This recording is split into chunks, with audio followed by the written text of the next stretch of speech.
Le procès des attentats du 13 novembre 2015, il se poursuit à Paris. Et pour en parler, nous retrouvons justement Michel Zerbib, notre chroniqueur judiciaire préféré. Bonjour Michel. Bonjour Ilana.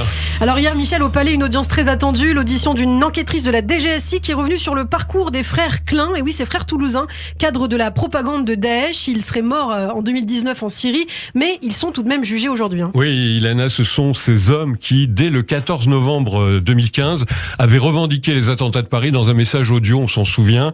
Et les deux hommes seraient morts dans une frappe en Syrie en février 2019. Mais en l'absence de certitude, ils sont quand même jugés par défaut dans ce procès. Et c'est l'enquêtrice donc de la DGSI qui racontait leur histoire.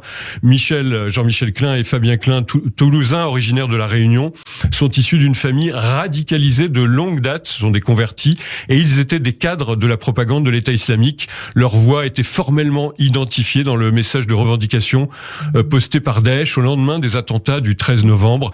L'enquêtrice a évoqué aussi la sœur aînée des frères Klein, elle aussi très radicalisée, qui devrait être entendue aujourd'hui par visioconférence. Ce qui est intéressant, dit l'enquêtrice, à comprendre, c'est que cette famille vit en clan très fermé, selon les règles très strictes de la charia. Alors vous avez parlé des origines des frères Klein. Est-ce qu'on peut revenir justement sur le parcours de ces terroristes ? Oui, le parcours des frères Klein s'inscrit dans la mouvance radicale de Toulouse et leur appartenance au groupe d'Artigat, un groupe qui faisait de la propagande et du recrutement pour faire le djihad armé. Fabien, par exemple, est connu pour son prosélytisme agressif. C'est un soutien logistique aux filières d'acheminement de combattants vers l'Irak. Il tient un discours violent.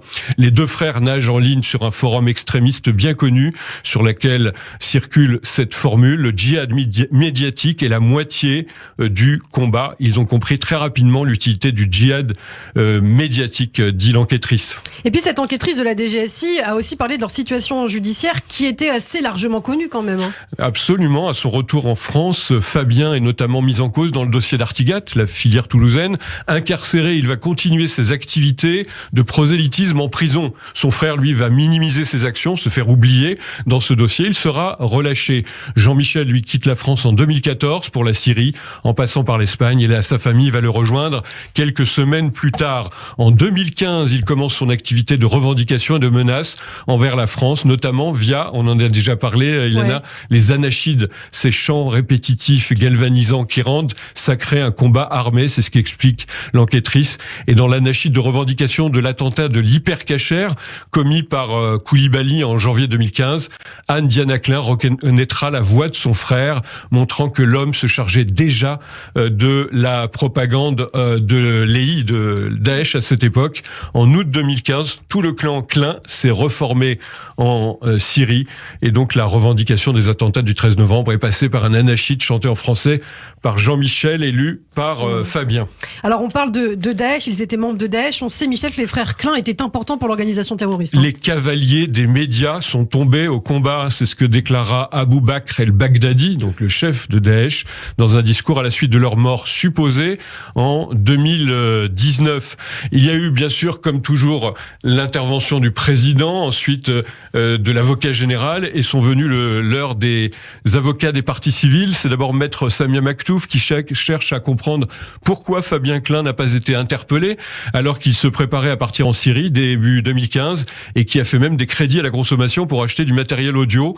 Fabien Klein, il a fait sa peine, il est libre, il fait ce qu'il veut, a répondu l'enquêtrice pour replacer les choses dans le contexte de l'époque. Et puis un autre avocat que je citais hier, maître Chemla, toujours des parties civiles, d'interroger l'enquêtrice sur les liens entre Fabien Klein et Molenbeek. L'enquêtrice ne sait pas. Il l'interroge aussi sur ce qu'ont pu devenir les enfants des frères Klein. Ils doivent se trouver normalement dans un camp où sont Mylène Foucre et Dorothée Macaire. Ce sont les femmes. Je ne sais pas si vous avez vu le reportage de France 2 dans lequel elles témoignent. Elle finit par répondre, et maître Chemla cinglant, c'est quand même dommage qu'on apprenne plus en regardant France 2 qu'en vous interrogeant, madame.